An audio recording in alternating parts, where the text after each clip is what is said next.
ఒకే రోజులో ఉదయం మీ పెద్ద కూతురి సీమంతం, తర్వాత మీ చిన్న కూతురి నిశ్చితార్థం.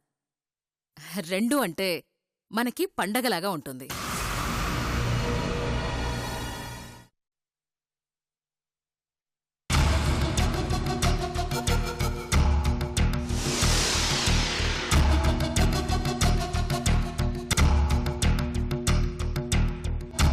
పెద్దిరెడ్డి గారికి ఈపాటికి సూర్య తన మేనల్లుడన్న విషయం తెలిసిపోయింటుందా?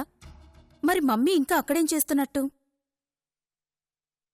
ఒకవేళ ఆ బాక్స్ ఇంటికి చేరలేదా? చేరినా అమ్మేదైనా చెప్పి మాయం చేసిందా? మా అమ్మని నమ్మడానికి లేదు. పద్మవ్యూహంలోంచి కూడా తప్పించుకోగల సమర్థురాలు. అక్కడి పరిస్థితులన్నీ చక్కదిద్ది తిరిగొచ్చిందంటే ముందు అజయ్ని చంపేస్తుంది. అలా జరగడానికి వీల్లేదు. అమ్మ రాకముందే అజయ్ని తీసుకుని ఎటైనా పారిపోవాలి.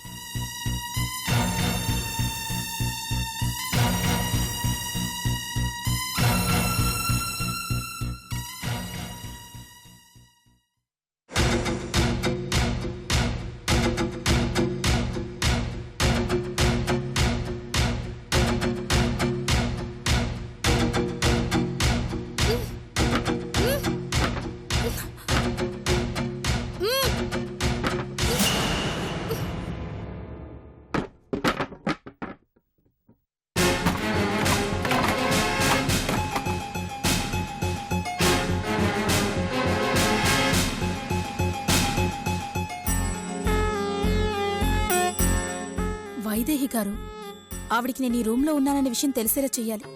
అప్పుడు ఈజీగా ఎస్కేప్ అయ్యే ఛాన్స్ ఉంటుంది.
ఒక్క నిమిషం అండి, నేను మళ్ళీ ఫోన్ చేస్తాను.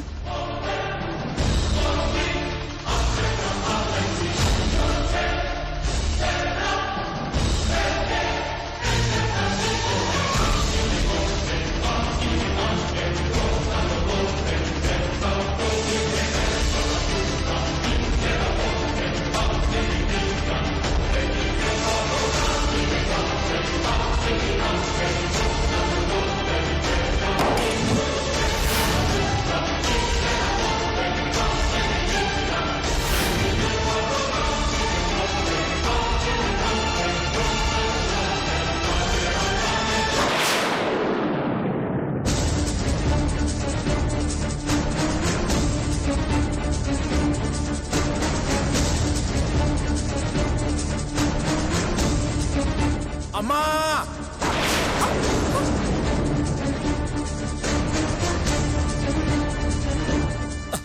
అమ్మా అమ్మా అమ్మా అమ్మో అమ్మో, ఈ రూంలోకి మాత్రం వెళ్ళొద్దమ్మా. ఎందుకు మూర్తి గారు? ఏవో లోపల సౌండ్లు వినిపిస్తున్నాయి. అవునా? అదేం లేదమ్మా. అదిగో, విన్నారా? లేదమ్మా, నాకేం వినిపించట్లేదే. వినిపించకపోవడం ఏంటండి? అదిగో చూడండి, మళ్ళీ వినిపిస్తోంది.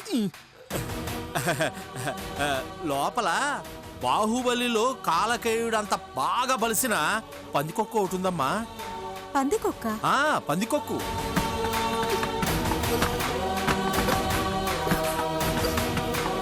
మొన్న అర్ధరాత్రి పెద్ద పెద్ద శబ్దాలు వినిపిస్తుంటే నేను లోపలికి వెళ్ళానమ్మా తలుపు తీసుకొని.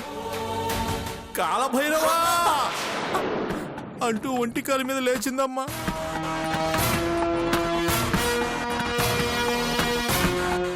పందికొక్కు మాట్లాడడం ఏంటి మూర్తి గారు? అంటే అంత ఎఫెక్ట్ ఇచ్చిందనమాట అమ్మా. అయ్యో మూర్తి గారు, మీరు మరీ భయస్తుల్లా ఉన్నారండి. మీరు తప్పుకోండి.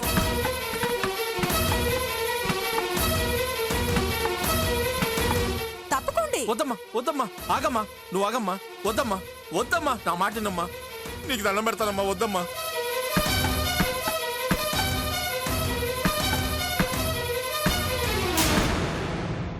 మొన్న ఒంటి కాలు మీద నిలబడి తోక పైకెత్తి నన్ను చూసిన చూపు, వామ్మో అమ్మో, దాని జోలికి వెళ్ళొద్దమ్మో.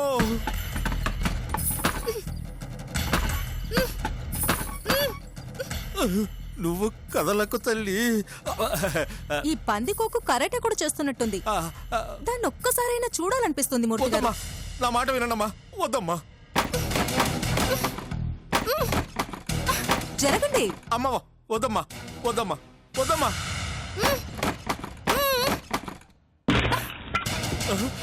అదిగో వినండి. విన్నారు కదా? చూసారమ్మా, మిమ్మల్ని ఆపుతున్నానని నా మీద కోపం తెచ్చుకున్నట్టుందమ్మా. ఇప్పుడు గాని మనం లోపలికి వెళితే బంబోళ్ళ జంబేనమ్మా.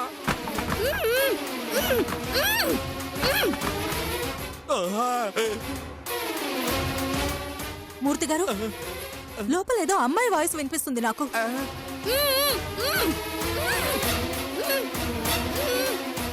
అది నాకేం వినిపించట్లేదమ్మా. అయ్యో, అమ్మాయి వాయిస్ వినిపిస్తుందండి.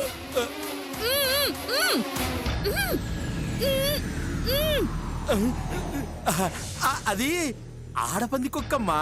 నేను అనేది లేడీ వాయిస్ మూర్తి గారు. అమ్మాయి గొంత అమ్మా. ఆ అయితే ఈ రూమ్ లో పందికొక్కుతో పాటు దయ్యం కూడా ఉందమ్మా. లేదా ఆ పందికొక్కే దయ్యం పట్టినట్టుంది.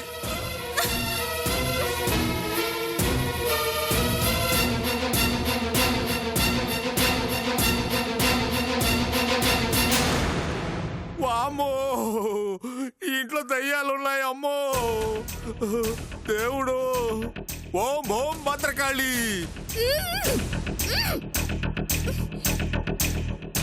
ఓం ఓం మంత్రకాళి.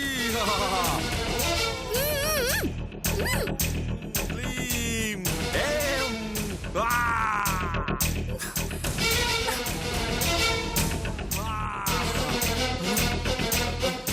అమ్మో,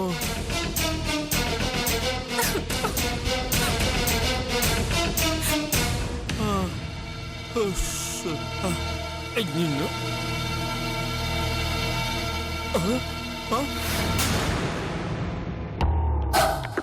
వామ్మో వామ్మో, ఏంటమ్మా ఇదంతా? అమ్మో, అయ్యో, అమ్మో, నువ్వు మామూలు దానివి కాదు తల్లి. ఈ పందికొక్కులు దయ్యాల కన్నా డేంజర్ దానివి. నువ్వు గాని తప్పించుకున్నావంటే మీ అమ్మ నా ప్రాణాలు తోడేస్తుంది, నువ్వేమో నా ప్రాణాలు తోడేస్తున్నావు. మీ ఇద్దరి మధ్యలో నేను పులిహోర అయిపోతున్నాను తల్లి. నిన్ను నిన్ను నిన్ను ఇలా కాదు, ఉండు.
నీ బిడ్డకి ఏనాడు ఎలాంటి లోటు రానివ్వను.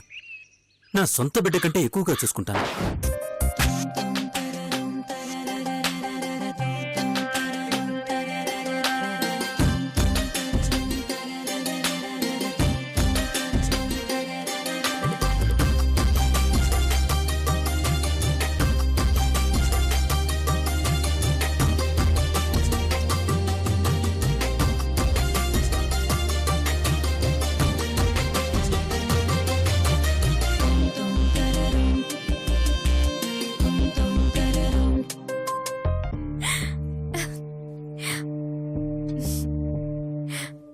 నీ మొహంలో ఈ చిరునవ్వు చూస్తాననుకోలేదు జానకి.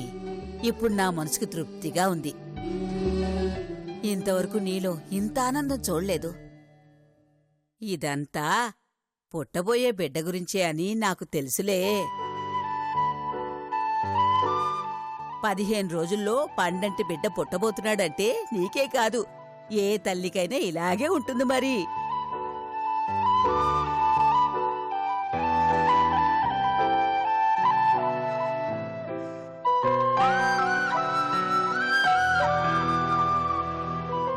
పైగా ఇప్పుడు పెద్దయ్యా నిన్ను కూతురుగా భావించి వైశమ్మ నిశ్చితార్థం రోజున నీకు సీమంతం జరిపించబోతున్నారు.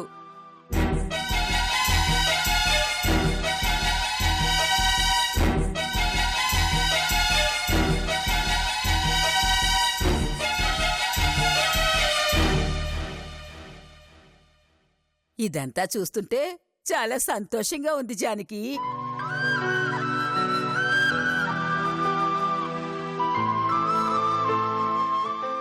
అప్పుడెప్పుడో పూజారి గారి దయవల్ల ఏదో తూతూ మంత్రంగా నీకు సీమంతం జరిగింది. కాని ఇప్పుడు ఆప్యాయతలు పంచే ఇంత మంచి మనుషుల మధ్య జరగబోతుంది.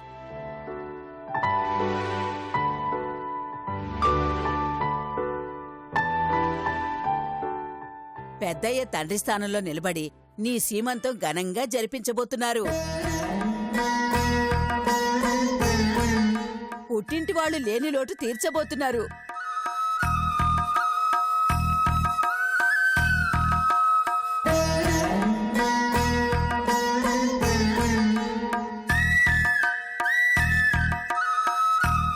అయ్యో మర్చిపోయాను, పెద్దమ్మ నీకు పళ్లరసం తీసుకెళ్ళమని చెప్పి. పర్లేదు బామ్మ, నాకిప్పుడేమొద్దు.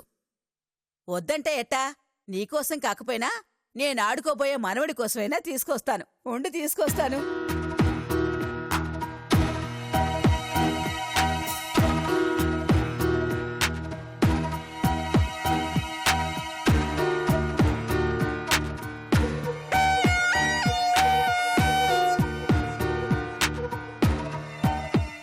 సూర్య ముందే నీకు సీమంతం జరగబోతుందంటే నాకు చాలా ఆనందంగా ఉంది.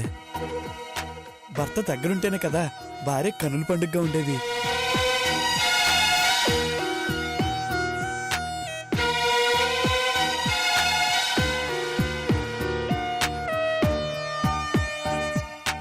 నీ బాధ నాకు అర్థమైందే. ఇప్పుడు నిన్ను గుర్తుపట్టకపోవచ్చు, కానీ రేపు గతం గుర్తొచ్చాక నిన్నే భారీగా అంగీకరిస్తాడు చూడు.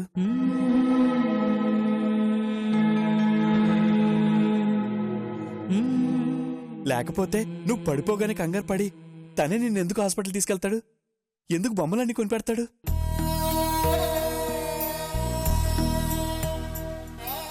ఇవన్నీ చూస్తుంటే నువ్వు అన్నట్టే మీ ఇద్దరు కలిసిపోతారనిపిస్తుందే.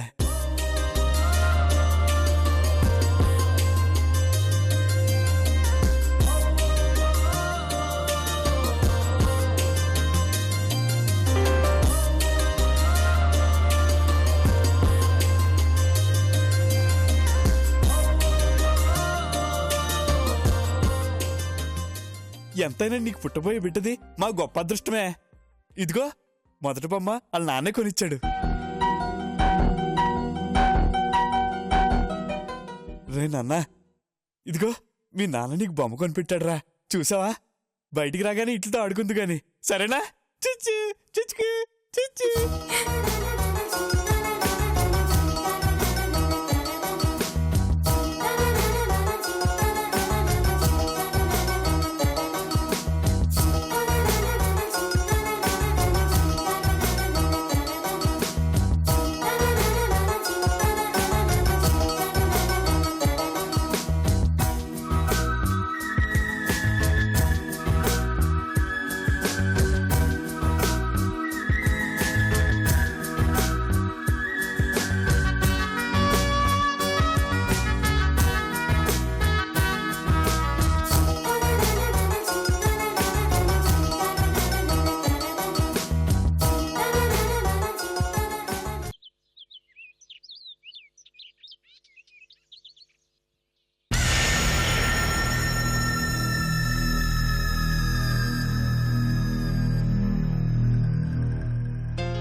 సుబ్బు గారా అండి? అవునండి, మీరెవరు? నేను శాంతి మెడికల్ కాలేజ్ నుంచి మాట్లాడుతున్నానండి. చెప్పండి మేడం.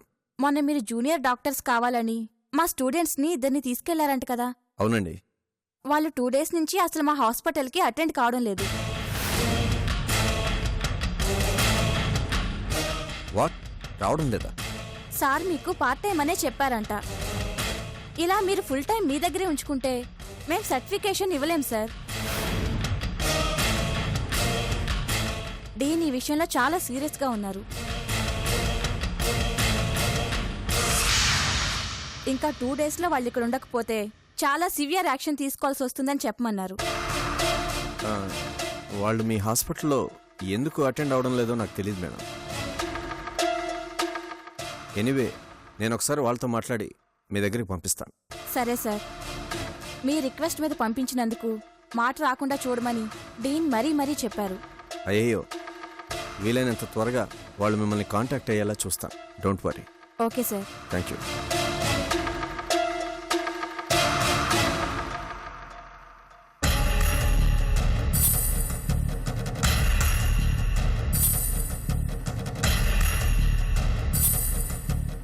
ఏంటి సుబ్బు, ఎవరు ఫోను? Medical college నుంచిరా. మన ఆబ్లిగేషన్ మీద తీసుకొచ్చిన జూనియర్ డాక్టర్స్ 2 రోజుల నుంచి హాస్పిటల్కి అటెండ్ అవడం లేదట.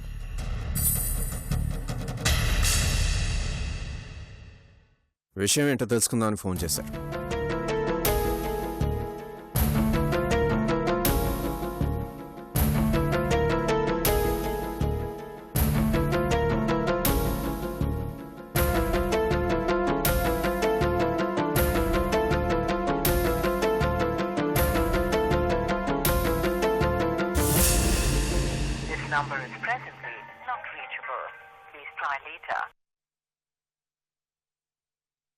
ఇద్దరి ఫోన్స్ స్విచ్ ఆఫ్లో ఉన్నాయిరా.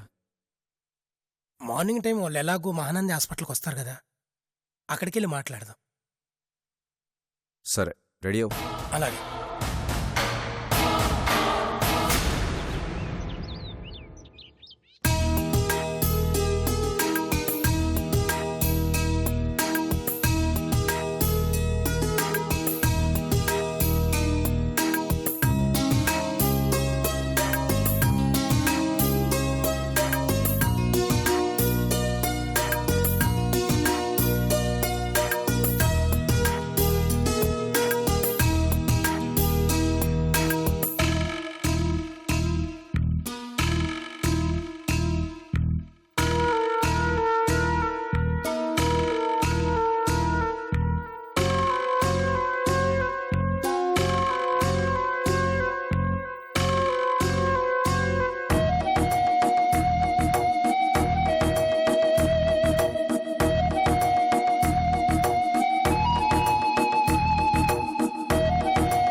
ఏమైనది పంతులు గారు? ఏమీ లేదండి, ఎంత ప్రయత్నించినా అనుకూల ముహూర్తం కుదరటం లేదు.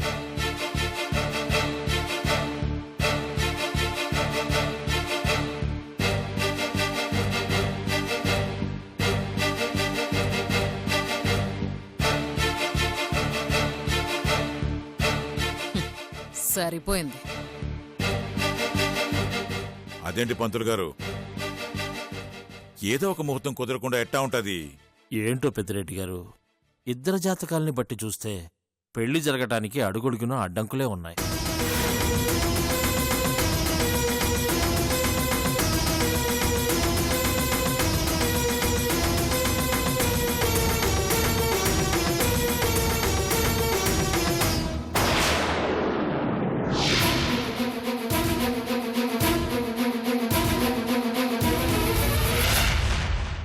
అడ్డంకులా? ఏమడ్డంకులు పంతులు గారు? వాటిని తొలగించడం కుదరదా? కుదరదండి.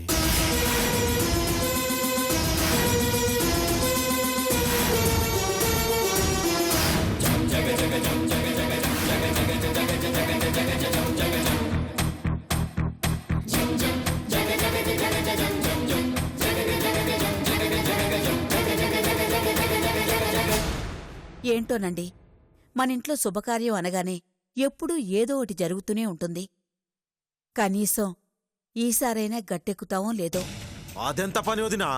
ఆ కొండారెడ్డి గాండి మట్టు పెడితే మనకి ఏ సమస్య ఉండదు. కొండారెడ్డి ఒక్కడే కాదు చిన్నప్రెడ్డి గారు, మనకి ఇంకా శత్రువులున్నారు. ఎవరు సునందా వాళ్ళు?